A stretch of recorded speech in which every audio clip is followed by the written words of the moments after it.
Nama saya Muhammad Nur Ashraf bin Anwar. Saya Head of Flight Operation untuk DevTech Unmanned System.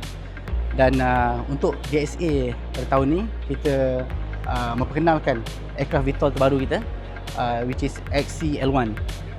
So, aircraft ni mempunyai kemampuan untuk terbang sejauh 100 km dan mempunyai endurance selama 2 jam.